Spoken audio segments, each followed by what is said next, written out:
خصنا نقولوا للناس ولا سمحتي لي بطبيعه الحال. شوف، حريمات عنده مشكل مع الركراكي هذيك اشكال اخر، عنده مشكل مع حريمات، ولكن هو واش شخصي واش ماشي شخصي ما عرفناش، ولكن واضح. اسمح لي يوسف، غنأكد هذا الكلام ديالي في تصريح حريمات يوم امس. الركراكي دابا خلينا من التفاصيل التقنيه واش مقتنع واش ما مقتنعش. انا كنظن بان الركراكي عطى فرصه للاعبين اقل من حريمات تقنيا، عطاهم فرصه.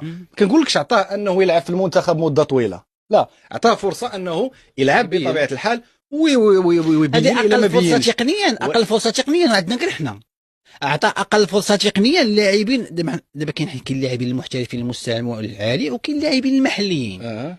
راه اللاعب المحلي فاش كيتالق راه يمكن تفرج انا في دياز ما متالقش ونتفرج في حريمات تالق، ولكن مستويات المباريات ما يمكنش نحطهم، ما يمكنش نبنيو عليهم.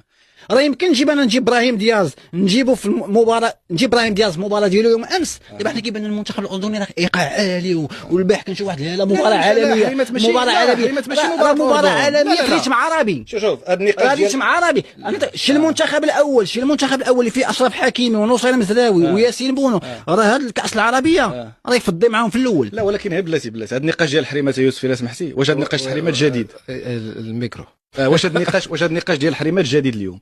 هذا نقاش قديم ما وصلش في كاس العرب. انا اللي بغيت نقول انا يوسف متفق واحد الجزء ديال ما هو تقني، ان كاين مستويات ورايك، ولكن انا تنقول بان المشكل ديال حريمات اليوم مع المنتخب الاول هو مشكل مع الركراكي. هناك مشكل. الدليل تابعوا التصريح، كنقترح عليكم اننا الا بغيتوا نتابعوا التصريح ديال حريمات. شنو قال؟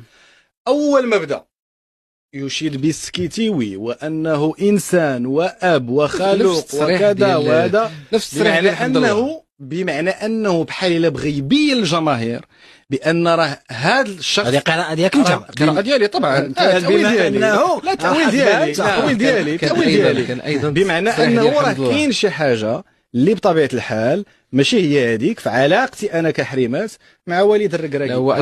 هو ايضا كان التصريح ديال عبد الرزاق حمد الله من بعد المباراه اشاد بالمدرب وبالمزايا ديال طارق سكيتيو، ومن بعد في تصريح طريف ربما في احدى القنوات اللي كانت مع المنتخب قال الان المسؤوليه، حنا جبنا الكاس، الان المسؤوليه على بما معناه المسؤوليه على الركراكي وعلى المنتخب. ولكن ما غنقارنوش مسؤوليه تجيب كاس العالم مع كاس افريقيا. هذا دابا الاختلاط. كاس افريقيا راه يجيك ساديو ماني، راه يجيك محمد صلاح، راه يجيك لاعب كمدرب المنتخب الاول ما غايعيطش الحريمات.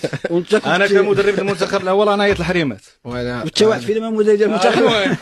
ما يهمنا هو نجاح المنتخب بغض النظر عن طبعا يوسف. واحد نقطه واحد بحاله واحد يمكن حريمات اللي قدر في المنتخب الاول هو يلقى واحد المدرب اللي غيثيق فيه بشكل كبير، لانه عرفتي باش تجيبو في الكونسونطراسيون وجيب لاعبين المستوى عالي وتدخلو وحريمات باش يشد اشرف حكيمي، الرياضه هو كيلعب بيزي وتخرج عنده ويعطيها لك نتايا، تعطي لك هذيك ديال ها وتاخذها. انت وقعت شحال من لاعب وقعتي في الدوري الوطني انا كنشوفهم باش انت تاخذها من عند حكيمي. خاصك واحد المستوى اللي وعندك واحد الخصوم كيديروا ضغط عالي، راه البريسينغ عالي. البريسينغ ديال حريمات كياخذها سهله.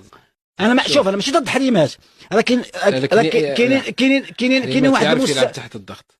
لا ما انا شوف انا اعطيني مستويات عاليه، المستويات عاليه، لانه واش غيضغط عليك بوسكاش وغيضغط عليك غافي، واش هو غيضغط عليك لاعبين ديال منتخب الاردن؟ لا طبعا، لا مجال المقارنه. واش احنا ربما الحديث بصفه عامه ليست مساله حريمات موجوده ام لا، لكن جميل ان النقاش اخذ نوع من الحماس وكل واحد عبر على رايه. لكن مساله حريمات انا ربما افهم ان اذا كان المدرب غير مقتنع بلاعب، وسأعطيكم مثال جميل عن وليد الركراكي، من الأفضل أن لا يتم توجيه الدعوة له، لأن وليد الركراكي ارتكب نفس الخطأ مع عبد الرزاق حمد الله في كأس العالم، عندما أحسس أنه مفروض عليه دعوة عبد الرزاق حمد الله وأخذ حمد الله إلى كأس العالم.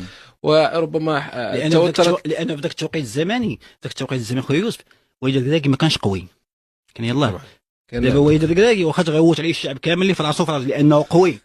صحيح. لانه قبل من المونديال كان باقي ضعيف، مازال ما دار السميه. طبعا ضغط عليه الجمهور الحمد لله، يمكن جابوه، ولكن فاش فرض راسو ولا الاسماء ديالو كيلعب بها. لننتقل الى